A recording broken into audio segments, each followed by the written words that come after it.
வணக்கம் லங்காஃபோ ஊடகர்களே மற்றும் ஒரு அழகிய காணொலியூடாக உங்களை சந்திப்பதிலே நான் மகிழ்வடைகிறேன். இப்பொழுது மிக முக்கியமான நபரை நாங்கள் சூம் தொழில்நுட்பம் ஊடாக நாங்கள் நேர்காண வந்திருக்கிறோம். அவர் யாழ்ப்பாணம் பொங்குடுதீவை பிறப்பிடமாக கொண்டவர்.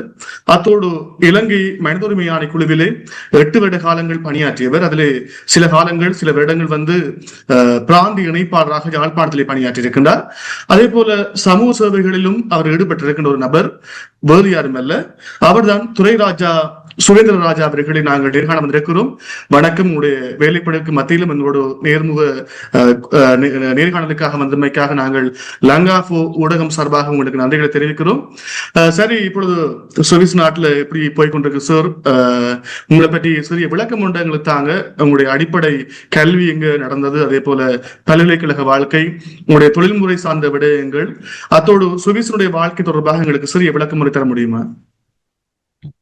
வணக்கம் ஹாரிஸ் மற்றும் லங்கா நேயர்களுக்கு வணக்கம்.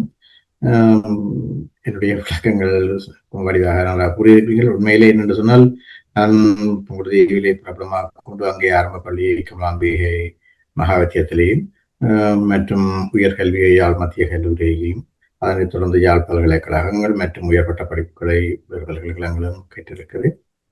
நான் அங்கே கடமையாற்றியது யுஎன்லேயும் கடமையாற்றி, அதாவது சர்வட்ட நிறுவனம் இதுலேயும், அதாவது TRRO என்று சொல்கின்ற நிறுவனத்தில் பின்பு அரசாங்கத்தினுடைய டிஓ டெவலப்மெண்ட் ஆஃபீஸராகவும் கரவட்டி டிஎஸ் பணியாற்றிய இலங்கை மனிதமான குழுக்கள்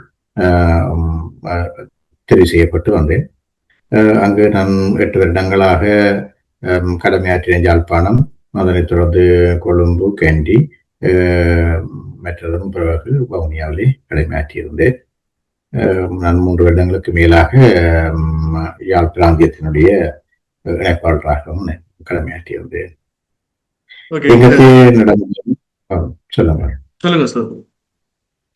இங்கே நான் தற்பொழுது தமிழ் பள்ளி ஆசிரியராகவும் ஆங்கில ஆசிரியராகவும் கேபிள் கல்வியத்தினுடைய ஒரு பகுதி விரிவுரையாளராகவும் கடமையாற்றியிருக்கிறேன். தற்பொழுது ஃபினான்ஸிலும் கடமையாற்றி கொண்டிருக்கிறேன். Okay sir. ஓகே சார், உங்களுக்கு ஒரு எங்களுடைய கேள்வி இருக்கு. நிறைய பேருக்கு சார், இந்த புலம்பெயர்ந்த நாடுகள் இருக்கிற மக்கள் என்றாலும் சரி, இலங்கையில் இருக்கின்ற மக்கள் என்றாலும் சரி, அல்லாவிட்டால் இந்த உலகத்திலே வாழ்ந்த மக்களுக்கு என்றாலும் சரி சார், இந்த சுவிட்சர்லாந்து என்றால் ஒரு அழகான தேசம், ஒரு கனவு தேசம் என்று நிறைய பேருக்கு ஆசை இருக்கும். எனக்கும் சிறிய வயதுல எனக்கு ஒரு ஆசை இருந்தது. நான் A level படிக்கிற காலங்கள்ல எப்படியாவது சுவிஸுக்கு போகணும் ஒரு ஆசை இருந்தது. ஏனென்றால் அந்த நாட்டினுடைய காலநிலை, அதோட அந்த நாட்டினுடைய சட்டங்கள், அந்த மக்களுடைய இயல்பான வாழ்க்கை எல்லோருக்கும் பிடித்த ஒரு நாடு சுவிட்சர்லாந்து. அப்ப சுவிட்சர்லாந்து சார்பான கேள்விகளை தான் உங்களுக்கு கேட்கிறேன். என்றால் அது தொடர்பாக உங்களுக்கு பூர்ணமான அறிவு இருக்கிறது. அப்ப நிறைய பேர் என்ன போல நிறைய பேர் கனவு கண்டு கொண்டிருக்காங்க சுவிஸுக்கு போகணும் உண்டு. அப்ப ஒரு நபர் சுவிட்சர்லாந்துக்கு போகணும்னா என்னென்ன விடயங்களை, அங்க போகும்போது என்னென்ன சட்ட நடைமுறைகளை பின்பற்ற வேண்டும், அங்க போனா என்ன நடக்கும், குறிப்பாக நாங்கள் இங்க பாத்தீங்கன்னா கூடுதலாக இந்த விசிட் விசா, அதே போல டூரிஸ்ட் விசாக்கள்ல போயிட்டு அந்த நாட்டுல வாழ்ந்து கொண்டிருக்காங்க. அப்படி போறவங்களுக்கு உங்களுடைய அறிவுரை என்ன, என்னென்ன விடயங்களை பின்பற்ற வேண்டும்? இங்கு வருகின்ற விசாவில் அதாவது சட்ட ரீதியாக விசா எடுத்து வருகை தருபவர்களுக்கு பிரச்சனையும் இருக்காது. சட்டத்துக்கு புறநான விதத்திலே இங்கே அகதி அந்தஸ்து கூறுபவர்களுக்குத்தான் இங்கே பிரச்சனையாக இருக்கு. அப்ப அதுக்குரிய முக்கிய காரணம் சரியான அவர்கள் காரணத்தை காட்டி இருந்தால் அந்த அவர்களுடைய அகதி அந்தஸ்து ஏற்றுக்கொள்ளப்படும். அதாவது சரியான இதென்றால் அவர்களுக்கு உயிருக்குரிய உண்மையிலே அங்கு அச்சுறுத்தல் என்பதை இங்கே உறுதிப்படுத்தி இருந்தால் அதை ஏற்றுக்கொள்வார்கள். குறிப்பாக இலங்கையில் இருந்து கூட சுவிஸ் அரசாங்கம் அவர்களை கூட்டிக் கொண்டு வருகின்ற நடைமுறை இருக்கிறது, இப்பவும் நடந்து கொண்டுதான் இருக்கிறது. ஆனால் தற்போதைய உடன்படிக்கையின் பிரகாரம் தமிழர்களுக்கு அந்த விசாவுக்குரிய இது மிகவும் கஷ்டமாகத்தான் இருக்கிறது. குறிப்பா மற்ற விதங்கள், அதாவது ஒர்க் விசா, ஸ்டூடெண்ட் விசா மற்றும் யூனியன், அதாவது ஃபேமிலி விசா, அவர்களுக்கு எந்த பிரச்சனையும் இல்லை, அவர்கள் வருகிறார்கள், அதை தொடர்ந்து செயல்படுறார்கள். ஆனால் சட்டத்துக்கு முரணான விதத்தில் வந்தால் அவர்கள் உரிய காரணங்கள் காட்டப்பட்டால் அது கிடைப்பதற்கான சந்தர்ப்பம் உள்ளது. உரிய காரணங்கள் அவர்களால் ஏற்றுக்கொள்ள முடியாவிட்டால் அவர்கள் நாட்டுக்கு திரும்பி அல்லது வேறு நாடுகளுக்கு தான் போக வேண்டிய ஒரு கட்டாய சூழல் இங்கே இருக்கின்றது. உண்மையிலே சார், நீங்க சொன்ன விஷயங்களை பார்க்கிற போது அங்க வந்து மூன்று விதமான ஒரு அனுமதி கொடுப்பாங்கன்னு சொன்னாங்க. முதல் கட்டமாக நீங்க வந்தா நாட்டுக்கு வந்து ஒரு அனுமதி வழங்கப்படுகிற ஒரு கார்டு ஒன்று வழங்கப்படுவாங்க. அதுக்கு பிறகு வந்து இரண்டாவது கார்டு வழங்கப்படும். அதுக்கு பிறகு மூன்றாவது கார்டு நீங்க நிற்பதற்கான அனுமதி வழங்கப்படுகின்ற விஷயங்கள் சொல்லியிருக்காங்க. அது தொடர்பான தெளிவை உங்களுக்கு வழங்க முடியுமா சார்? நிச்சயமாக. அதாவது வந்து இப்படி அகதி அந்தஸ்தோட கூறி வருகின்றவர்களுக்கு அந்த எண் என்கின்ற அந்த விசா வந்து வழங்குவார்கள். அது தற்காலிகமாக டெம்பரரியானதாக ஒன்று. அதாவது உங்களுடைய விசாரணைகள் விசாரிக்கப்படும் நிலைமைக்கு அந்த அனுமதி அட்டை வழங்குவார்கள். அது தற்காலிகமானது ஒன்று. அதனைத் தொடர்ந்து அந்த உங்களுடைய முறைப்பாடு ஏற்றுக்கொள்ளப்பட்டு தந்தால் அதனை உங்களுக்கு, அதாவது அங்கீகரிக்கப்பட்டால், அகதி அந்தஸ்து அங்கீகரிக்கப்பட்டால் பி என்றது வழங்குவார்கள். அதற்கு முதல் எஃப் என்றது, அதாவது சந்தேகத்துக்கிடமான நடுவில் இருந்தால் எஃப் என்றதும் வழங்குவார். அதாவது நாங்கள் போக சொல்லுகின்ற நீங்கள் போக வேண்டும் என்று சொல்ல அடிப்படையில் எஃப் என்று வழங்குவார்கள். அது தொடர்ந்து பி வழங்குவார்கள்.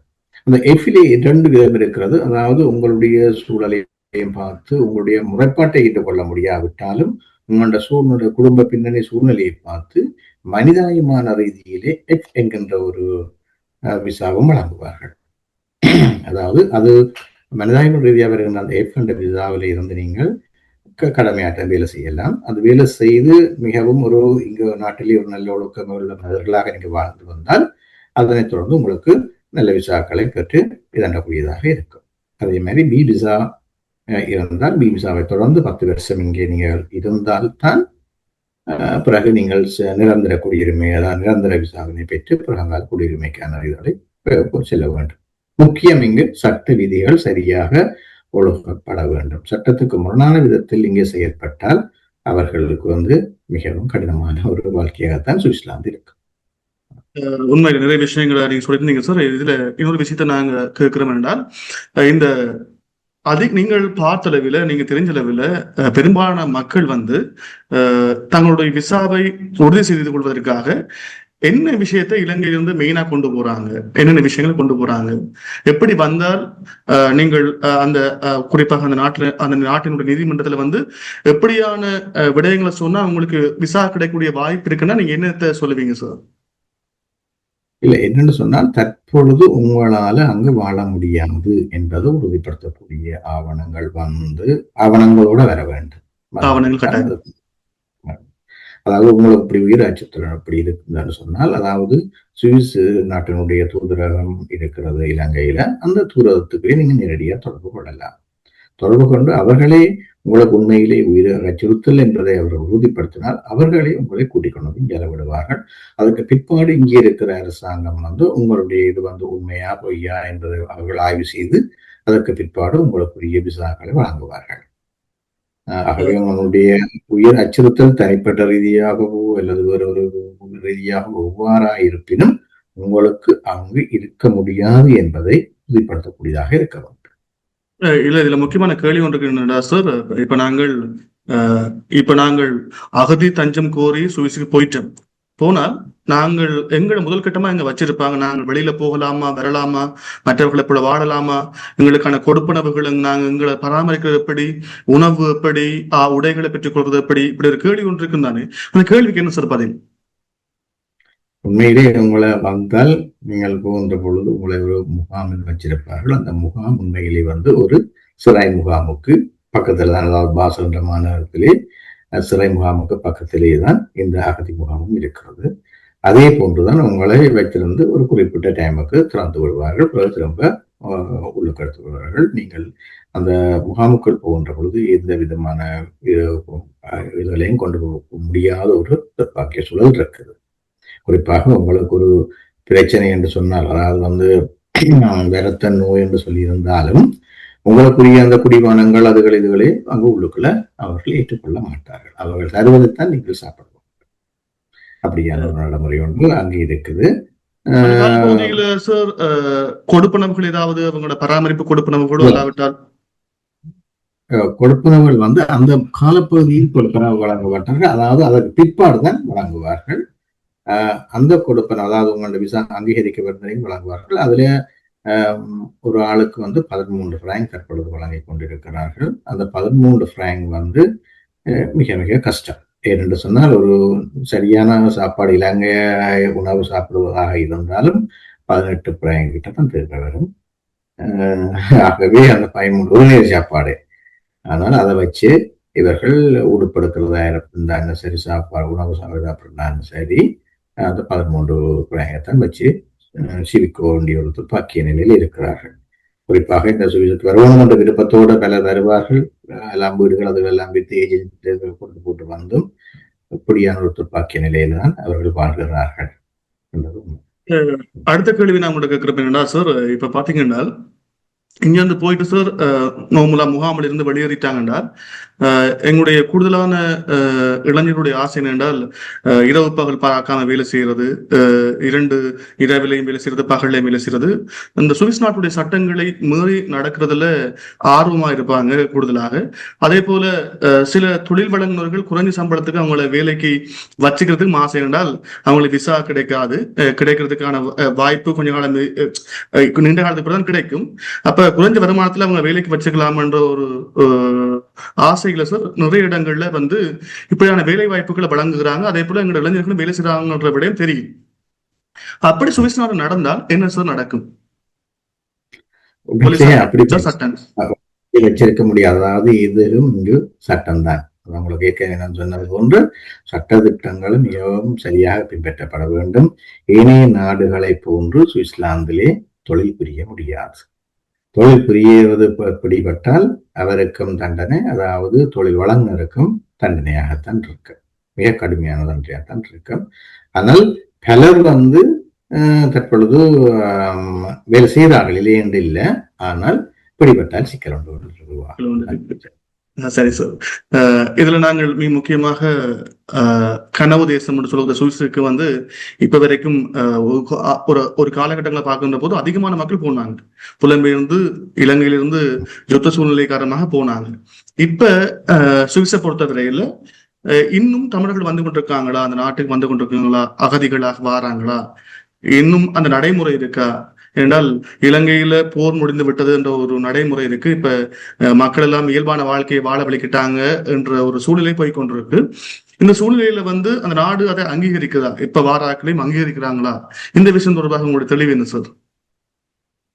உண்மையிலே அதாவது சட்ட ரீதியாக வருபவர்களுக்கு எங்கே பிரச்சனை இல்லாமல் இருக்குது. அவைகள் நாளாந்தம் தங்களுடைய செயற்பாடுகளை செய்யக்கூடிய ஒரு பக்குவம் கொண்டு உள்ளது.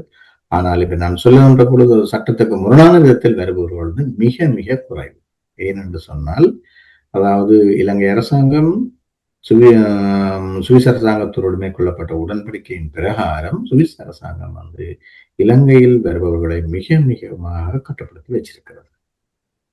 அந்த பிரகாரம் ஒரு சிலர் தான் தற்பொழுது வந்து கொண்டிருக்கிறார்கள். அந்த ஒரு சிலரிலும் அவர்கள் உண்மையிலேயே அவர்கள் உயிருக்கு அச்சுறுத்தலாக இருக்கின்றது என்பதை இங்கு உறுதிப்படுத்தும் பட்சத்திலேயும் அதை விசாரணை செய்கின்ற அதிகாரிகள் அதனை ஏற்றுக்கொள்ளுகின்ற சந்தர்ப்பத்திலும் அவர்களுக்கு விசாக்கள் கிடைக்கின்றது, இல்லை என்று இல்லை.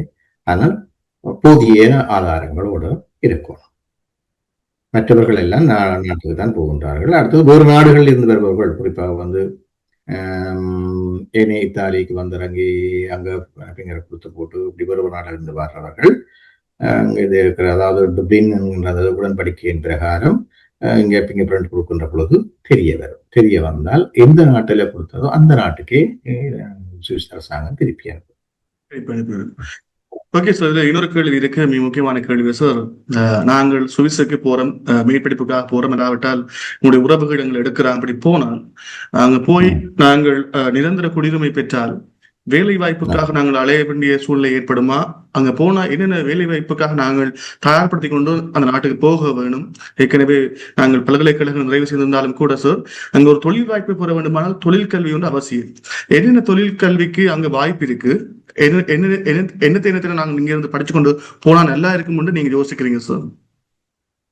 முக்கியம் சுவிட்சர்லாந்துக்கு வருவதாயின், அதாவது இவ்வாறு சட்ட ரீதியாக உள்ளுக்குள்ள வருவதாயின் அவர்களுக்கு மொழி அறிவு கட்டாயம் தேவை. அதாவது டச் மொழி அறிவு கட்டாயம் தேவை. அந்த மொழி அறிவு இருந்தால் அதனை கொண்டு தாங்கள் ஒரு நல்ல வேலை வாய்ப்புகளை செய்யக்கூடியதாக இருக்கு. குறிப்பாக மொழியறிவு இருந்தாலும் என்ன பெரும் பட்ட படிப்புகளை முடிச்சிருந்தாலும் அவர்கள் அதனை கற்றுக்கொள்ள மாட்டார்கள். அதுதான் முக்கியம். ஆகவே நீங்கள் தொழில் கல்வி என்று சொல்லுகிற பொழுது குறிப்பாக இப்ப கூடுதலாக இந்த எலக்ட்ரிக்கல் சோலார், அடுத்தது சோலார் கூடுதலாக எல்லா இடம் போட்டப்படுகின்றது. அப்படியான ஒரு பயிற்சி, அடுத்தது கணனி பயிற்சிகள் மற்றும் இந்த தொழில்முறை கற்கைகள் பயின்றாலும் அதற்கும் அவர்கள் அதாவது மொழிதான் தேவை. இந்த மொழியோட இந்த தொழில்கள் வந்தால் சந்தர்ப்பங்கள் இருக்கு, நல்ல சந்தர்ப்பங்கள் இருக்கு. இலங்கையினுடைய சான்றிதழ்கள் அங்க ஏற்றுக்கொள்ளப்படுமா சார்? நாங்கள் இங்கிருந்து NVQs எல்லாம் முடிச்சு அங்கெல்லாம் போனா சார், பல்கலைக்கழகத்து டிகிரிஸ் எல்லாம் நிறைவு செய்துட்டு போனா அந்த நாட்டுல செல்லுபடியாகும்? அது செல்லுபடியாகாதது உங்கள்ட்ட அடிப்படை மொழி அறிவு இருக்கணும்.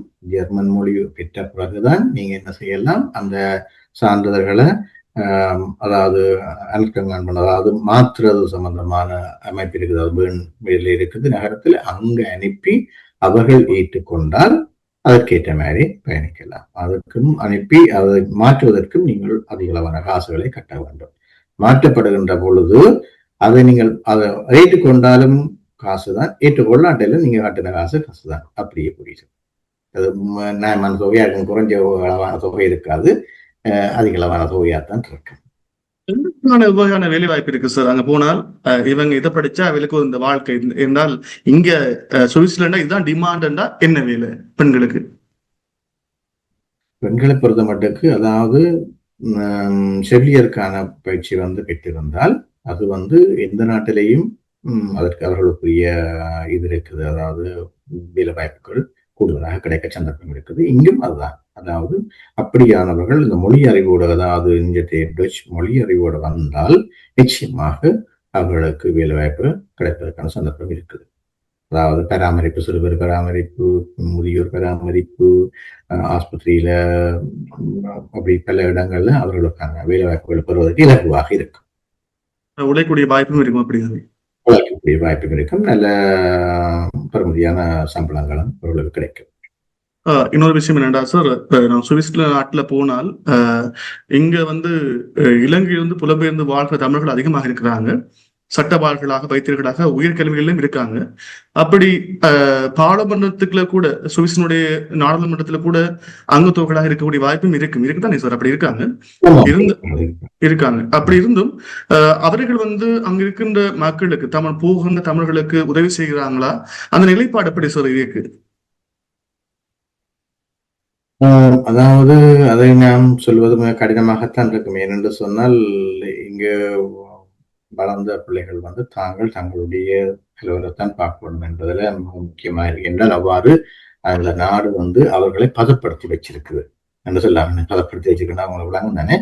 அதாவது அதை கேட்காம, அதாவது உங்களுக்கு என்ன தேவையோ அந்த தேவைகளை செய்யுங்கள் என்கின்றதுல முக்கிய குறிக்கோளாகி, அப்ப அவர்கள் தாங்களும் தங்களுடைய கடமைகளமாக இருக்கிறார்கள்.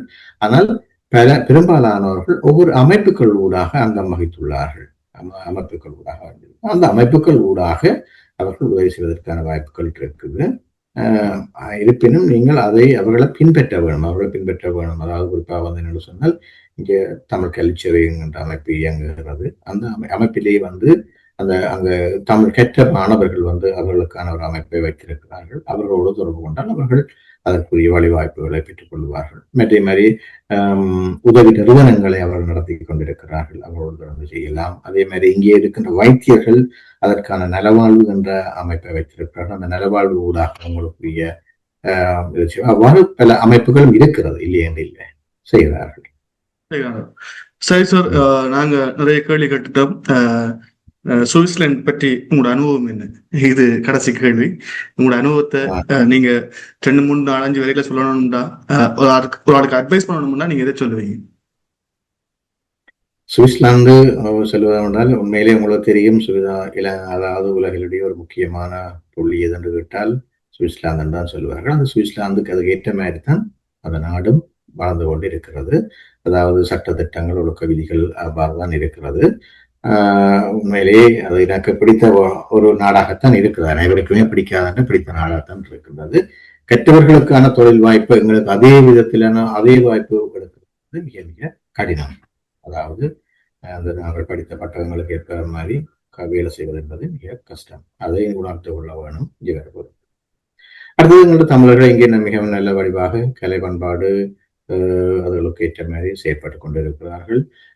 இந்த இளம் பிள்ளைகள், அதாவது 18 வயதுக்கு மேற்பட்ட அந்த பிள்ளைகள் என்று சொல்லப்படுகின்ற இளையோர்கள் இங்கே எவருமே அதாவது என்ன சொல்லினால், அதாவது லேபர் அதாவது தொழிலாளர்களாக இங்கு யாருமே இல்லை. அதாவது அவர்கள் அனைவருமே குறைந்தபட்சம் ஒரு கிளாரிக்கல் வேலையோடு இருப்பார்கள், அல்லது மற்ற வேலைகள், அதாவது பொறியியலாளர், சட்டவாளர்கள், அப்படி இப்படி என்று சொல்லி பெரும் பெரும் உயர் பதவிகளை வைத்த வண்ணமே தற்பொழுது வாழ்கிறார்கள். இதுக்கான காரணம் என்ன சொன்னால், அவருடைய அந்த இங்கே வந்துள்ள பெற்றோர்கள் அந்த மாணவர்கள் பிள்ளைகளை தங்களது கஷ்டப்பட்டாலும் பிள்ளைகளை வடிவாக கற்பித்து இருக்கிறார்கள். அதனாலே நாங்கள் உண்மையிலேயே எங்களுடைய பெற்றோர்களையே நாங்கள் வாழ்த்துவோம். அதே மாதிரி அதற்கு முகம் கொடுத்து எங்களோட பிள்ளைகளும் அடிவாக கேட்டு நல்ல உயர்பட்சத்திலே இருக்கிறார்கள். அது மிக்க மகிழ்ச்சியாக இருக்கிறவர்கள் ஒவ்வொருத்தரையும் பார்க்கின்ற பொழுது, குறிப்பாக என்னிடம் கேட்ட மாணவர்கள் பலர், வைத்தியர்கள், சட்டவாளர்கள் பல விதத்திலேயும் நல்ல ஒரு நிலையிலே இருக்கிறது ஒரு மிக்க மகிழ்ச்சி தான் உண்மையிலேயே.